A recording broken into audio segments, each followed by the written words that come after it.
Sentila kipat Leila et koldan ho Nitin lungin Kangay tua seka Sununang sala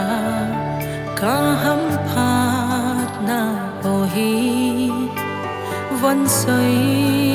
lungin Ahong lang thakse Gimin sol male Sol lâu bang Lây đột na Bang mane Lâu male Xin là vẫn xoay đi Khó về la Hầu sa bên Là hy sinh hinu là tôi là ngày sen nó xian là bằng hin sa tê thiam siêu lung cô lên làm sục lắm tô ging lâu ít là gió tin tu nên làm hoa xoa ta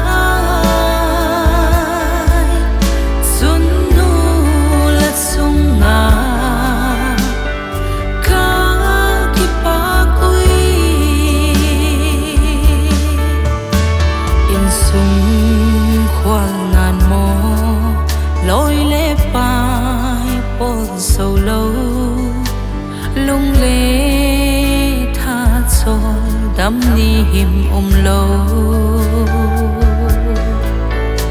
xa lê nào tê khăn hoa đinh ghel xa in mô là hôn tâm so là mặt sek hê nu su nung hin o in sung lung mit tha in la lang in sun nu mil ni him lo thang vana pa kya nga sol dam mai ta la doi la ngai sen no xian la bằng hin sa tê thiam siêu lung cô lên làm sục lắm tô ging lâu ít là gió tin tu nên làm hoa xoa ta xuân nu là sung ngà